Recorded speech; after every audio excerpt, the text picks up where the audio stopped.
buenos días, muy buenas tardes. Eh, en esta oportunidad vamos a estar hablando del texto de Stanislao Zuleta, El elogio de la dificultad.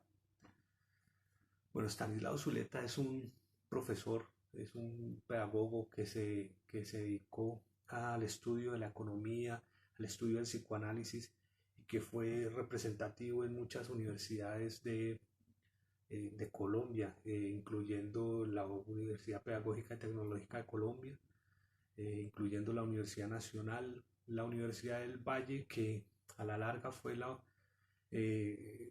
universidad que le termina dando un doctorado honoris causa. Y en ese discurso de recibir el doctorado honoris causa, pues dice, proclama su texto, que más adelante va a ser titulado El elogio de la dificultad. Bueno, el elogio es una defensa, es una apología a todo aquello que es difícil, pero ¿por qué alguien querría hacer una defensa a lo que es difícil? ¿Qué necesidad de encontrar el camino eh, más difícil en un país donde se ha acostumbrado a que las cosas fáciles tienen valor?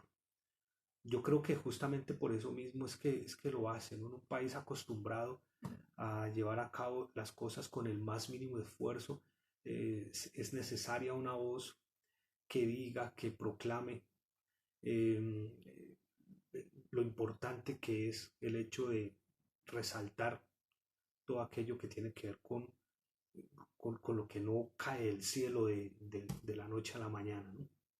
Entonces, por ahí empezamos este texto titulado El elogio de la dificultad.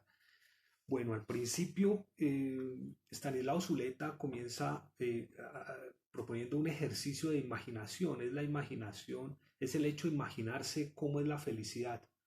Vamos a ver entonces cómo el promedio de las personas se imaginan qué es la felicidad. Y yo de pronto me aventuraría a decir que cuando tratamos de imaginar esa felicidad, nos empezamos a imaginar primero el dinero, ¿no? Una vida con el suficiente dinero para poder derrochar, para poder comprar, para poder salir. Nos imaginamos una vida viajando. Entonces, esto va en contradicción con lo que estamos viviendo hoy en día, ¿no? Una vida dentro de la casa, una vida dentro del hogar, pero nuestra imagen idealizada de la felicidad, pues siempre la vamos a tener viajando, ¿no? Cruceros, playa, el mar Caribe, palmeras, etcétera. Desde luego con juventud y desde luego con salud. Entonces, la imagen que tenemos nosotros de felicidad está demasiado idealizada. Nunca le ponemos nada que pronto de pronto sirva como barrera a todo lo que nosotros podemos alcanzar, sino que todo lo contrario. Aunado a esto está también, con el ideal de felicidad, está la figura del amor, que es un tema, bueno, bastante complejísimo, pero que nosotros dentro de esa ficción, dentro de esa imaginación, lo tomamos confundiéndolo con la pasión o con el exceso de pasión. Entonces, Stanislao Zuleta nos propone de alguna forma que nos imaginemos cómo comenzamos a inventar lo que él llama paraísos de cucaña, una vida sin riesgo y sin lucha, una vida donde siempre se nos va a dar una seguridad garantizada, ¿no? Donde no nos va a pasar absolutamente nada. Y desde luego donde dejamos de lado el conflicto, que en uno de sus textos anteriores, Stanislao Zuleta no solamente le hace una apología a lo difícil, a la parte difícil de la vida, sino que también hay una apología, una defensa al conflicto. El conflicto es necesario, dice Stanislao Zuleta. Claro, desde luego la guerra es lo que hace eh, que la vida tenga un sinsentido, que se vuelva ilógico porque nos lleva a la barbarie. Borges nos decía justamente que cuando se imaginaba eh, aquellas personas en una comunidad, en uno de sus cuentos, en una comunidad bárbara, decía que les faltaba era la imaginación. La falta de imaginación lleva a las personas a la crueldad. Entonces, el conflicto no es la guerra. La guerra es la extrapolación del deseo del poder. Entonces quiero tener el poder sobre el otro y de ahí entonces surge la guerra, pero el conflicto es necesario y mucho más dentro de nuestro contexto académico, porque del conflicto es que nosotros podemos ver las diferencias. Cuando vemos las diferencias y las sopesamos, las colegimos, entonces comenzamos a darnos cuenta de que existen otros puntos de vista que también son muy válidos. Y dentro de esto, Stanislao Zuleta nos habla de la importancia del pensamiento del otro. Y no solamente el pensamiento, sino la importancia del otro. El otro es importante también dentro de nuestra existencia y nos hemos dado cuenta muy bien en esta pandemia el hecho de que el otro nos constituye también. No somos islas, eh, no somos seres totalmente aislados y que podamos vivir en aislamiento por muchísimo tiempo, sino que necesitamos también del otro. El otro nos va construyendo, el otro va construyendo nuestra identidad también. Dice Stanislao Zuleta que en últimas lo que nosotros buscamos es un retorno al huevo. Y esto nos da pie para reflexionar qué es ese retorno al huevo, cómo es retornar al huevo. Eh, Aquí hay una figura, ¿no?, metafórica, la metáfora, la figura literaria, donde algo representa o donde algo se describe un objeto, pero teniendo en cuenta las características de otro objeto. Entonces aquí el retorno al huevo es similar a esa seguridad garantizada que nosotros buscamos. Un retorno al huevo es volver a ese embrión maternal donde no nos pasaba absolutamente nada, donde todo lo teníamos eh, seguro, el alimento lo teníamos seguro, nos llegaba por medio de un cordón umbilical, donde no nos importaba que lloviera, que hiciera frío, porque todo lo teníamos garantizado. En últimas, ese es el retorno al huevo. Y nos dice este pensador colombiano, en últimas lo que pasa es que deseamos mal. Los seres humanos tenemos un problema grande con el deseo. No sabemos desear. Siempre que deseamos en función del dinero, de la pasión, del exceso, de los viajes, y estas imágenes nos empiezan a omnibular la imaginación. No nos deja poner los pies sobre la tierra y ver las cosas con claridad. Todo lo contrario, estamos expuestos a un mundo donde la publicidad se vuelve protagónica.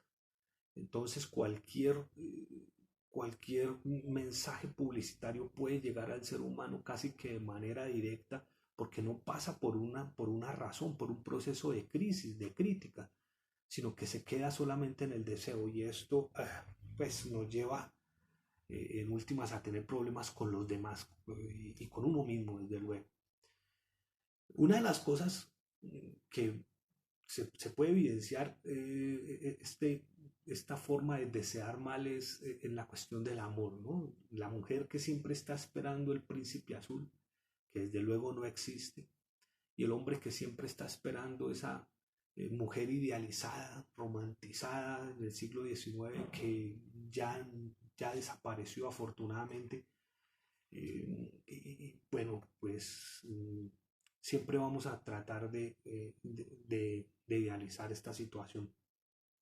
Mm, Entonces, Stanislao Zuleta nos propone para esto una defensa de la pregunta, del asombro, de la acción de las ventajas que tiene el hecho de dudar.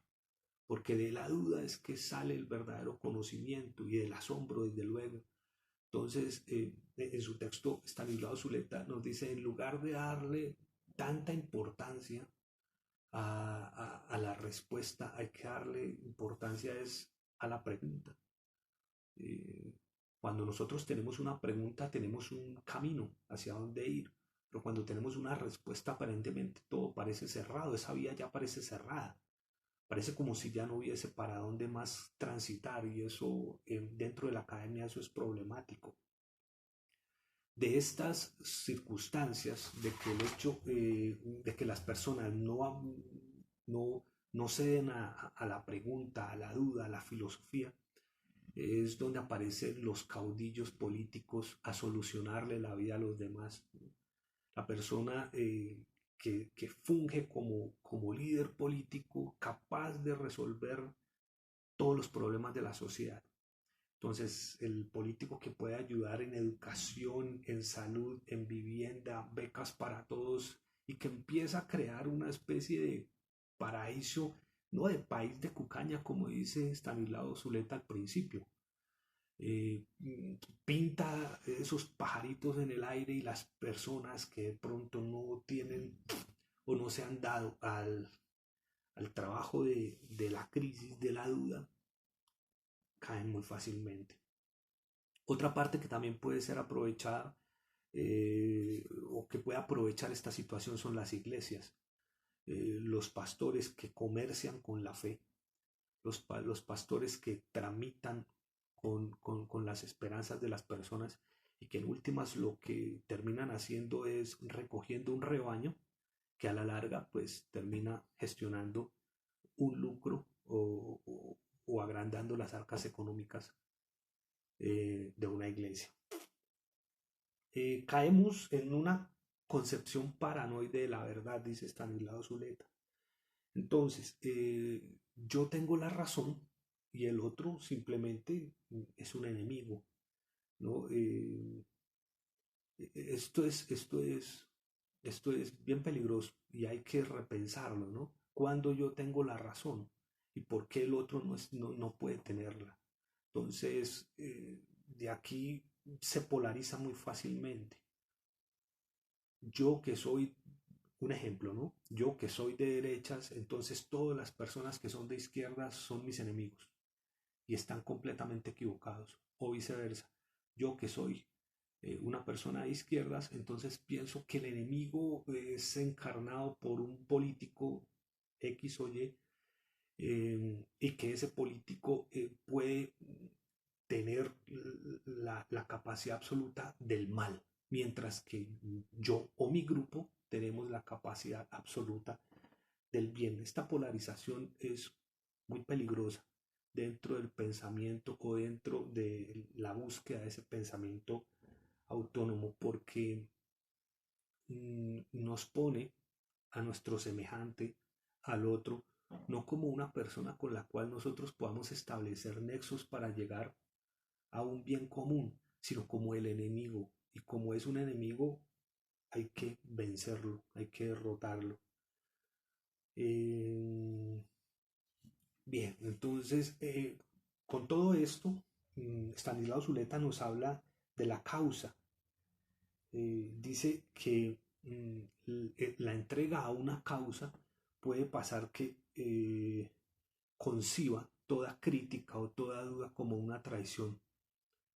Aquella persona dentro de un conglomerado que comparte una causa o que comparte eh, una situación común puede caer en la tentación de creer que aquel individuo que se atreve a pensar con cabeza propia, como dice Kant, que se atreve a, eh, a tener una mayoría de edad, puede ser un peligro porque es un traidor. Desde ahí entonces, como conglomerado, el conglomerado lo que busca es una supresión de la indecisión y de la duda. Y la indecisión y la duda justamente es lo que nos convierten a nosotros en seres autónomos. El hecho de poder dudar, el hecho de poder equivocarse y el hecho de alguna vez en la vida tener dudas sobre cómo proseguir. Estos grupos por lo general aceptan de manera total lo que diga un líder y eso coarta de alguna forma la capacidad de crítica y de análisis de la persona. Entonces hay una necesidad de ponerse en cuestión, pero ese ponerse en cuestión viene a través de la lectura. Ponerse en cuestión lo que produce es crisis. El pensamiento lo que produce es angustia y nadie está preparado para la angustia de primera mano, ¿no? Todo mundo al principio, cuando, durante la adolescencia, etcétera, lo que se quiere es pues pasarla como nosotros habíamos dicho aquí al principio del elogio de la dificultad, en una especie de video de reggaetón donde todo lo que pasa es bajo el sol, las palmeras y nadie quiere ponerse en crisis. Cuando Stanislao Zuleta nos propone un elogio de la dificultad, nos está proponiendo la oportunidad de poder entrar en crisis, de poner en crisis lo que vemos a nuestro alrededor. Y esto pues a veces no gusta mucho. Es mucho mejor o es mucho más fácil, digámoslo.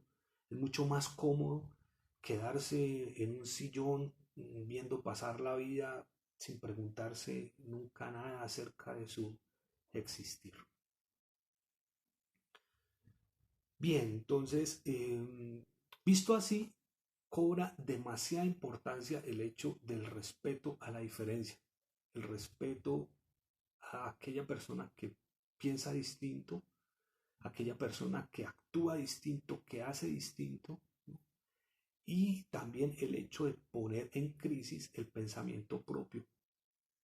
Estamos acostumbrados, por lo general, a poner en crisis el pensamiento del otro, pero no se nos hace cómodos, no se nos hace cómodo poner en crisis nuestro propio pensamiento. Nos aferramos a una verdad y la defendemos a capa y espada, sin ponerlo en diálogo con nosotros mismos. Entonces eso es una de las partes que me parece interesante del elogio de la dificultad. Hay una parte que dice